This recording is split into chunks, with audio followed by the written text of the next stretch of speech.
El doc tuvo que salir un ratito, pero ya inicia con tu exposición y ahorita cuando llegue él, ya que les comente, ¿vale? Sí, está bien. Bueno, buenos días, compañeros. Pues yo soy Miguel Ángel López González y les voy a hablar sobre las lesiones tendinosas de la mano. Primero abarcaré las lesiones de los tendones extensores de la mano, específicamente las del aparato extensor de los últimos 4 dedos. Para ello les hablaré, pues, muy general de cómo está conformado este aparato. Y vamos a tener que está formado, pues, por dos sistemas, un sistema tendinoso y un sistema reticular. El sistema tendinoso, a su vez, está dividido en un sistema extrínseco, dado por los tendones del extensor común de los dedos y por los extensores propios del segundo y quinto dedo. Y también aquí es importante, pues, describir un poco qué trayecto siguen los tendones extensores de los dedos. Entonces, pues intentaré describirla un poco. Como sabemos, estos tendones se van a insertar primero en la parte, si se ve mi puntero, sí, se va a insertar primero en la base de la falange proximal. Posterior a ello va a seguir su trayecto y a mitad de la falange proximal se va a dividir en 3 lengüetas. La lengüeta central se va a insertar en la base de la falange media y las falanges laterales pues se van a separar, pero más adelante se van a unir formando un nuevo tendón, pero este tendón se va a insertar hasta la base de la falange distal. Bien, ahora el sistema reticular va a estar formado, pues, no olvido mencionar el sistema intrínseco del sistema tendinoso. El sistema intrínseco va a estar determinado principalmente por los músculos intertendinosos y también por los músculos lumbricales. Ahora sí, el sistema reticular va a estar formado, pues, principalmente por fibras aponeuróticas que se van a encargar, pues, de estabilizar al sistema tendinoso.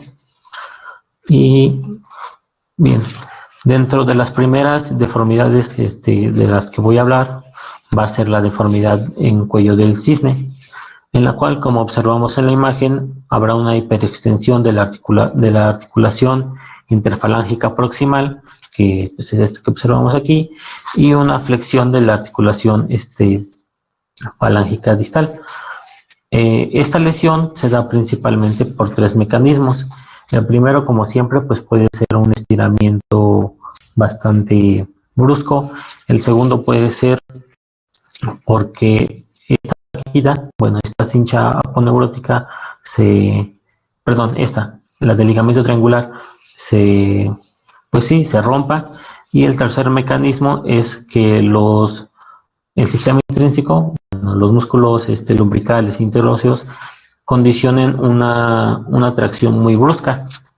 Entonces, clínicamente la vamos a observar porque en la articulación interfalángica proximal observaremos una antecorvatura y nuestro falange distal se va a encontrar flexionado. El falange distal se encuentra flexionado pues porque el flexor profundo de los dedos, al no tener resistencia de los extensores, va a ser capaz de tirar de él más fácilmente. Y bien, en cuanto al tratamiento de esta lesión, tenemos, la literatura mencionaba principalmente que se puede hacer una resección de esta banda. ¿Salgo para aceptar a alguien o pues sigo? Bueno, se debe hacer una resección de esta banda para lograr que la fuerza que están ejerciendo los músculos intendinosos disminuya y con esto la hiperextensión pues ya no se ejerza. Y en cuanto al tratamiento también, pues se mencionaba principalmente la inmovilización del dedo. Bien, la segunda lesión es la lesión de botonera la lesión en botonera u ojal, en la cual, como observamos en la imagen, se va a deber principalmente a una ruptura de la lengüeta central, que es esta, en su borde, bueno, en la base de la fascia. Como observamos en la imagen, pues la fuerza que tenía esta lengüeta ya no se va a ejercer, pero sí se va a poder ejercer la fuerza de las dos lengüetas laterales. Es por eso que nuestra falange distal aquí se va a encontrar extendida. Entonces, esta lesión es la contraria a la del cuello de cisne. Y como observamos también en la imagen, notaremos que nuestra falange media se encuentra flexionada, pero pues eso es también porque nuestros músculos flexores, al no encontrar una fuerza que se oponga a la de ellos, pues van a lograr traccionar esta parte del dedo, pero pues no van a poder traccionar o flexionar la parte distal del dedo.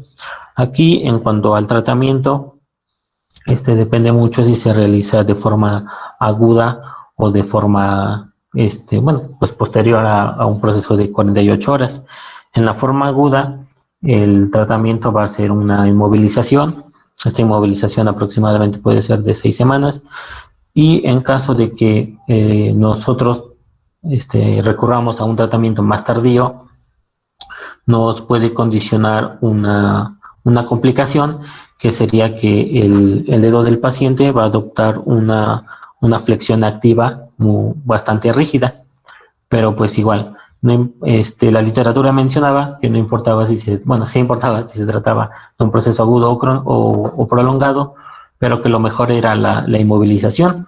En el caso de un proceso que no fue agudo, que no tratamos de manera aguda, pues la inmovilización iba a ser más tardía hasta que el paciente fuera capaz de lograr la flexión de la falange distal. Y bien, ahora, esta es otra imagen igual de la botonera en ojal. Ahora, en cuanto a la tercera lesión más común, esta es la más común, y es la lesión en forma de martillo, en la cual, como observamos en la imagen, pues la inserción distal, en la falange distal, se encuentra pues rota. Entonces aquí nuestro falange se va a encontrar flexionado, y pues también porque nuestros músculos flexores van a ser capaces de flexionarlo. Y aquí lo importante es que este mecanismo, esta lesión se produce principalmente cuando tenemos nuestro dedo en extensión activa, pero de forma brusca se produce una flexión. Entonces pues se va a romper nuestro tendón y va a condicionar este signo. Aquí mencionaba que se podía realizar algunos estudios de imagen, principalmente la radiografía, para valorar si nuestro falange se había pues fracturado. Pero pues igual el tratamiento iba a ser con inmovilización. Aquí pues es otra imagen igual del dedo del martillo. Bien, ahora en cuanto a... Voy a salir para aceptar al compañero. Me llegó otra notificación. ¿Dónde es? Acá, ¿no?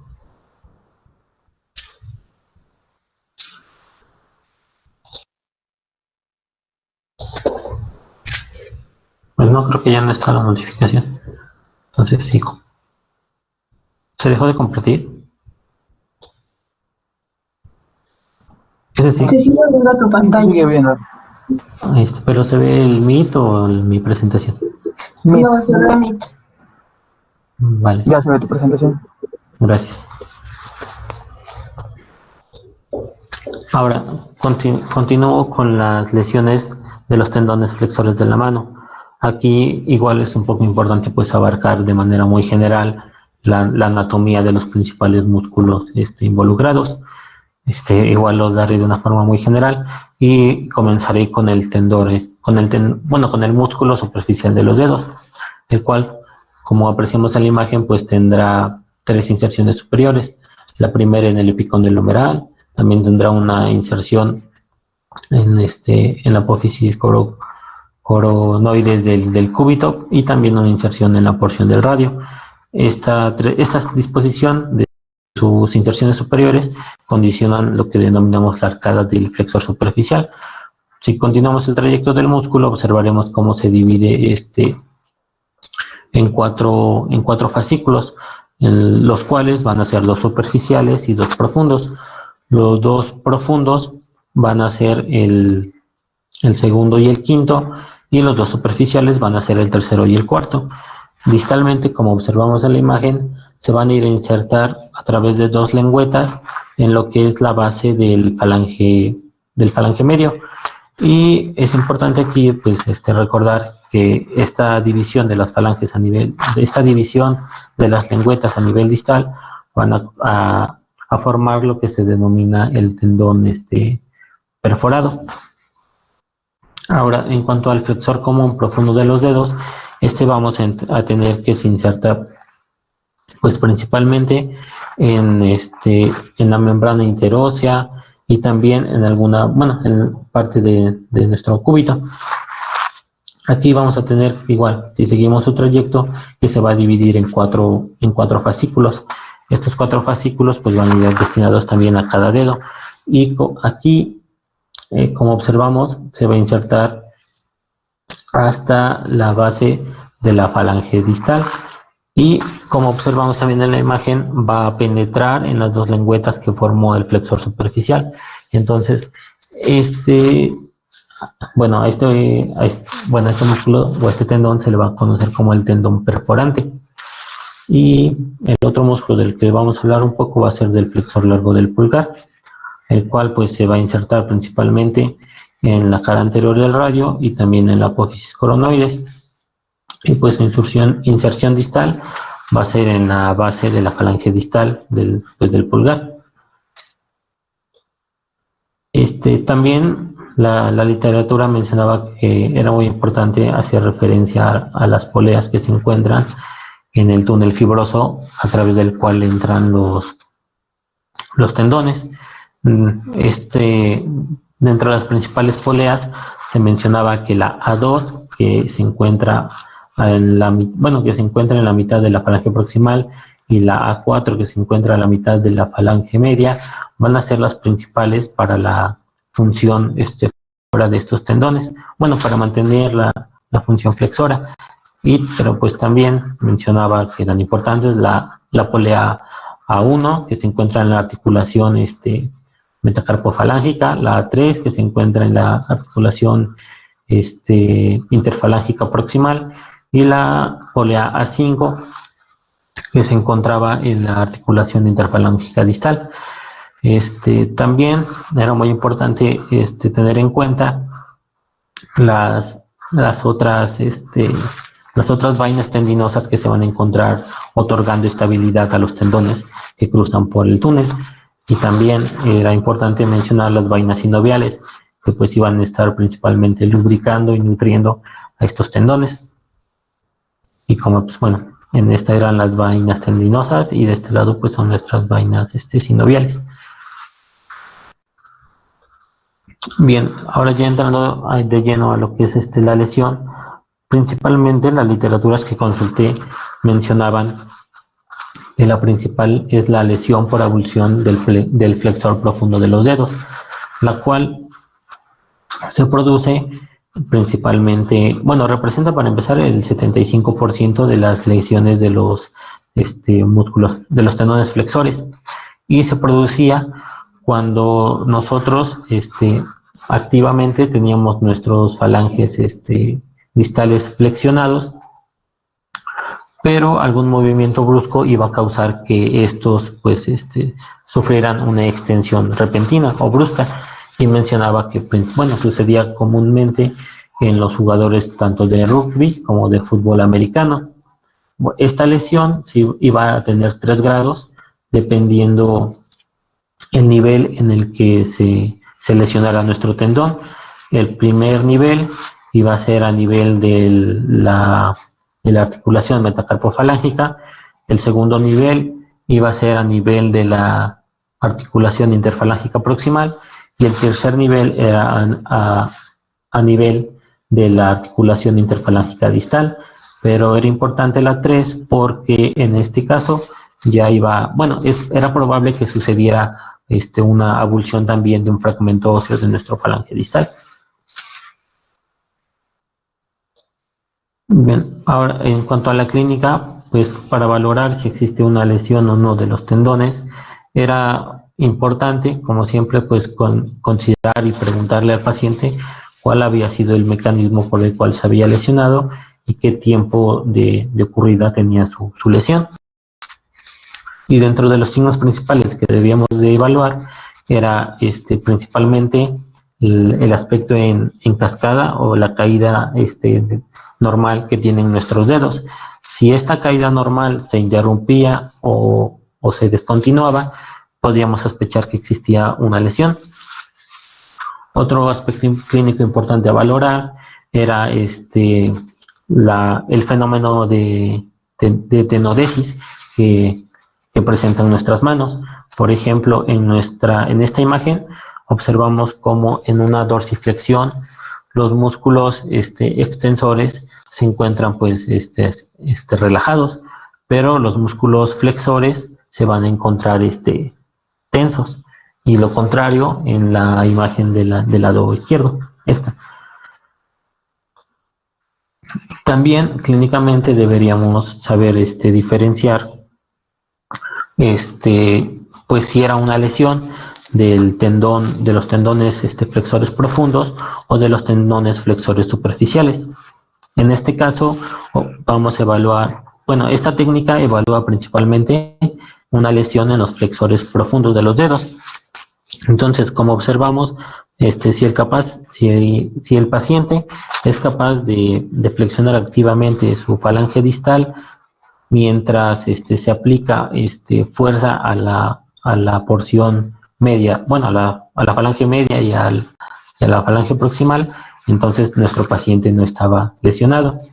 Ahora, en el caso de la evaluación del tendón de los flexores superficiales, teníamos que íbamos a aplicar una fuerza activa en los otros, bueno, en los dedos que nos quisiéramos evaluar, y si nuestro paciente era capaz de flexionar el dedo completamente, como se observa en la imagen, pues aquí los tendones superficiales no estarían lesionados.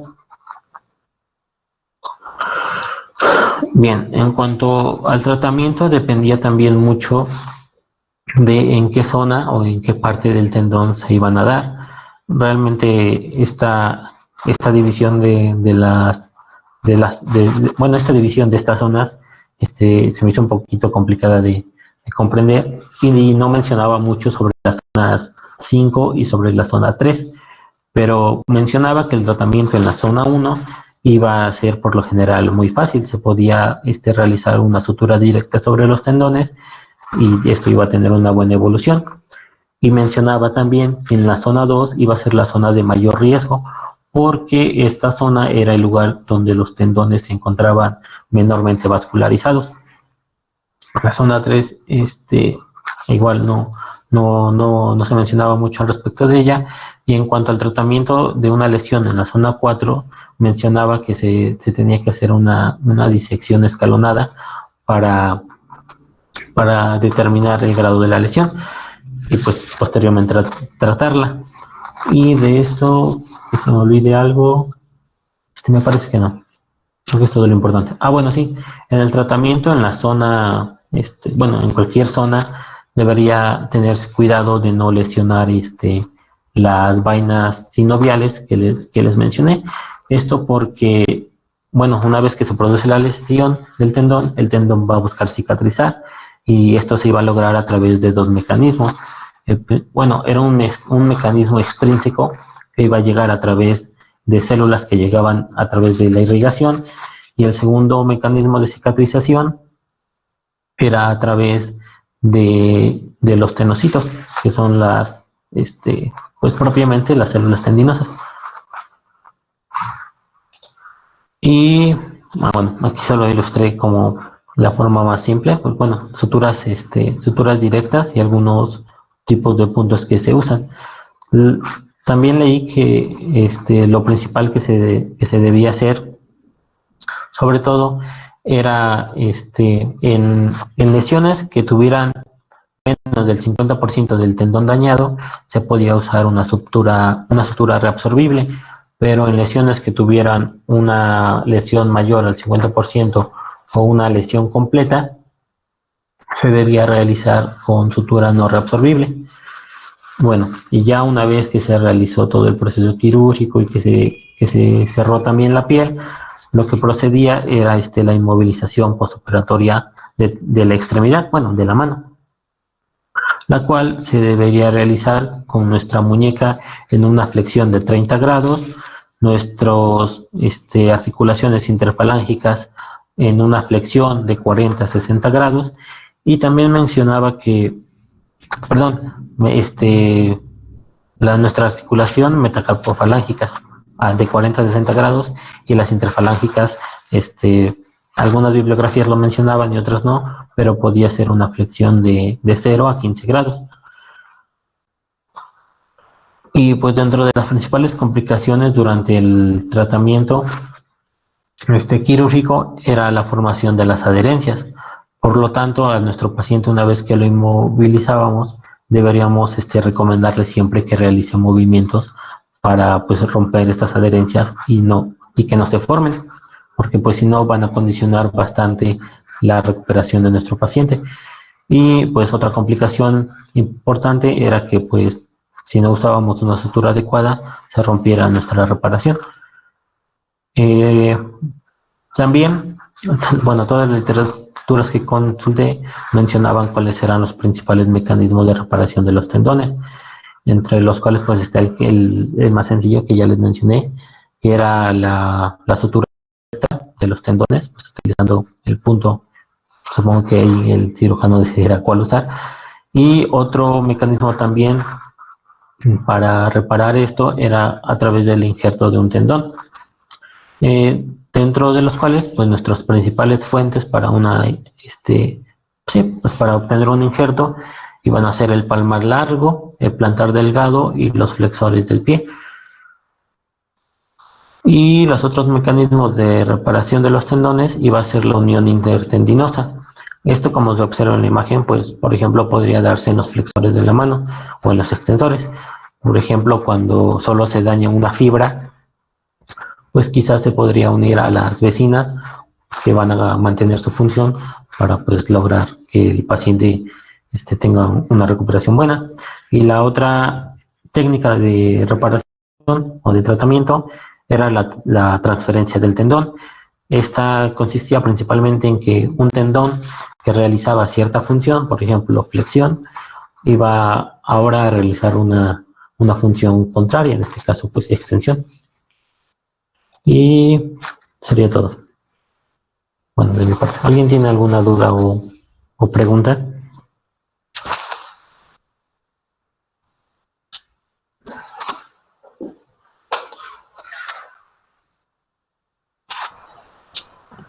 Sí, compañero, tengo una duda. Cuando estabas hablando de la lesión en botonera, dijiste que el tratamiento ideal era la inmovilización y mencionaste que cuando era una forma aguda era por 6 semanas. Y si hablamos de una forma que no es aguda, ¿cuánto tiempo sería la inmovilización? Es que eso no lo entendí, no lo escuché. De eso yo también le iba a preguntar al doctor, porque se me hizo raro que la bibliografía mencionara que incluso podían hacer hasta 12 meses con la inmovilización del dedo. Entonces pues, esperaba ahí que nos ayudaran, porque vale. se me hizo muchísimo tiempo, pero no sé si sean los 12 meses que mencionaba.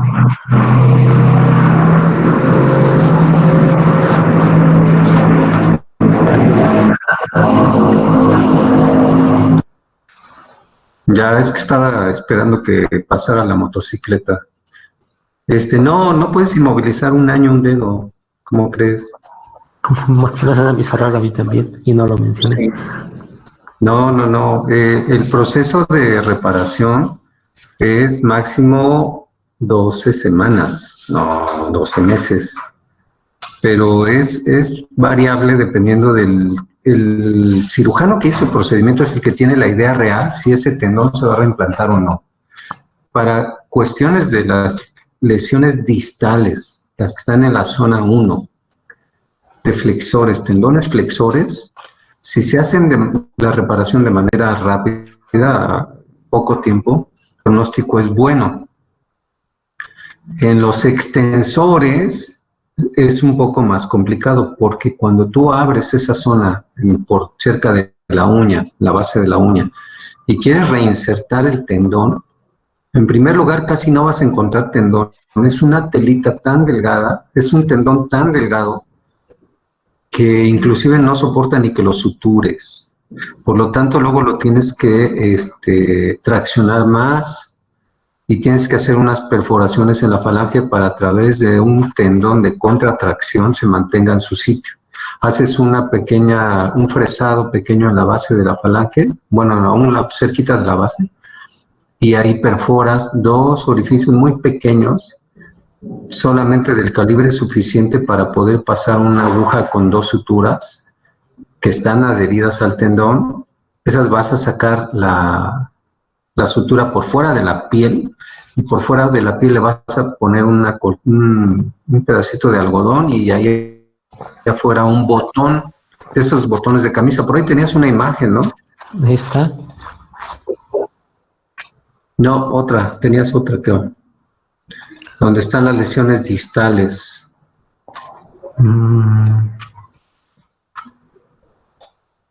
De martillo. Si no, deja esa que tenemos ahí. Esta, ¿la de la férula o la de las zonas? No, la otra que tenías de donde está el tendón roto extensor. A ver. La imagen donde tienes... Sí, la de martillo o la de esa. botonera. Pero había una donde está más... La de martillo. Ahí está, ya. Ok, vamos a suponer que este es el caso. Por lo general, no se presentan así. Lo que pasa es que el pedacito que está adherido a la falange distal se levanta, se desprende, se desinserta. Entonces, en ese punto donde está ese pedacito insertado y le haces unas perforaciones, para eso ya amarraste el tendón, ya lo suturaste, vas a atravesar las suturas por el hueso y perforas la piel también, y aquí en la parte externa, en el pulpejo del dedo, ahí vas a colocar un botón de esos de camisa, comunes y corrientes, y ahí te vas a amarrar para que eso le sirva de contratracción al tendón. Es difícil llevar a cabo el manejo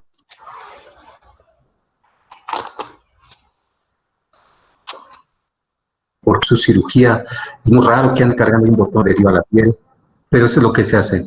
Y del lado contrario del flexor, el botón se pone en el dorso del dedo. Pero no lo inmovilizas tanto tiempo como se les ocurrió ahí. Yo creo que lo leyeron mal. Quizá lo interpreté mal.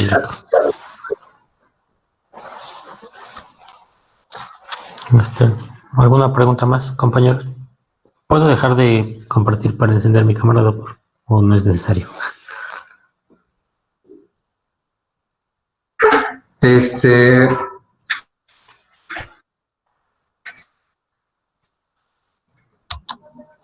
Bien, nada más para fines de lo que les voy a preguntar en el examen, pues obvio vamos a hablar sobre las zonas de la región flexora, la zona 1, la zona 2, la zona 3, cuál es la zona que le llaman la tierra de nadie y por qué. Creo que sí lo comentaste, ¿no? Sí, dije que era la zona 2 por lo complicado que era la irrigación de los tendones ahí. Bueno, lo escasa que era la irrigación de los tendones. Bueno, una es la irrigación, la otra es la cicatrización y las adherencias que pueden ocurrir ahí. Sí, también. ¿Sí? Porque es la zona de las poleas. Entonces hay muchas complicaciones comparado con la zona 3 y la zona 4, donde casi no las hay.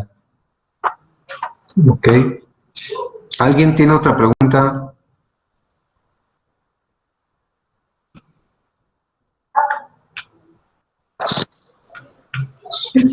Bueno, entonces, vamos a continuar mañana con el siguiente tema. Ya estoy preparando el examen, así que pónganse a estudiar. Nos vemos. Gracias, doctor. Gracias. Gracias, doctor. Gracias. Gracias. Hasta luego, doc.